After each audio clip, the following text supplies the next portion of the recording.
কোন কোন অবস্থাতে স্ত্রী সহবাস করা হারাম। আমভাবে আপনি যে কোনো সময় স্ত্রী সহবাস করতে পারেন, রাত্রে, দিনে, দুপুরে, যে কোনো সময়, কিন্তু কয়েকটা স্থান বা কয়েকটা সময় রয়েছে, কিছু সময় রয়েছে, কিছু অবস্থা রয়েছে, যেই অবস্থাগুলিতে, যেই সময়গুলিতে স্ত্রী সহবাস হারাম, করা যাবে না। কিছু কিছুতে আবার কাফারাও আছে।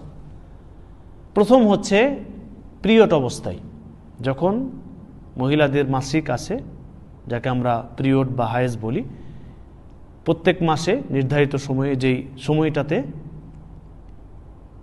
এই রক্তপাত আসবে, সে সময় স্ত্রীর সহবাস হারাম, সে সময় স্ত্রীর সহবাস করা যাবে না। আল্লাহ সুবহানাহু ওয়া তাআলা তিনি পবিত্র কোরআনে স্পষ্ট করেছেন, সূরা বাকারা সূরা নম্বর 2 আয়াত নম্বর 222 এর মধ্যে, ফা'তাজিলুন নিসা ফিল মাহিদ, তোমরা পিরিয়ডের অবস্থায় মহিলাদের কাছে যেও না, মহিলাদের থেকে দূরে থেকো।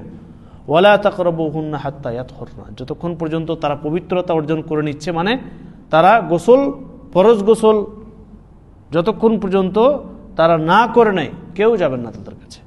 তাদেরকে স্পর্শ করা যাবে, কিন্তু স্ত্রী সহবাস যাবে না। আমরা অনেকে আছি যে অনেকে এই বিষয়টা স্পষ্টভাবে জানেন না। স্ত্রীকে অন্যান্য যে সমস্ত বিষয় আছে সেগুলো আপনি করতে পারবেন, শুধুমাত্র স্ত্রী সহবাস জায়েজ না। পিরিয়ড অবস্থায় স্ত্রী সহবাস জায়েজ না, বাকি অন্যান্য যেগুলো সেগুলো আপনি করতে পারবেন। দ্বিতীয় হচ্ছে নিফাস অবস্থায়। নিফাসের বিধান পিরিয়ডের মতোই, নিফাসের বিধান হায়েজের মতোই। নিফাস অবস্থাতে, অর্থাৎ বাচ্চা প্রসবের পর যে রক্ত আসে বাচ্চা ভূমিষ্ঠের পর, সেটাকে নিফাস বলা হয়।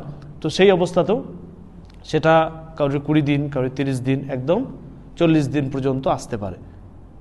তো এতদিনের মধ্যে যদি কেউ স্ত্রী সহবাস করে, এটা হারাম, করা যাবে না, সে সময় বিরত থাকতে হবে আপনাকে। তৃতীয় হচ্ছে রমজান মাসে রোজা অবস্থায়, দিনের বেলায়। রমজান মাসে দিনের বেলায় স্ত্রী সহবাস জায়েজ না, রাত্রে জায়েজ। ইফতার করে নিয়েছেন, তারপরে ফজরের আগ পর্যন্ত আপনার জন্য জায়েজ আছে।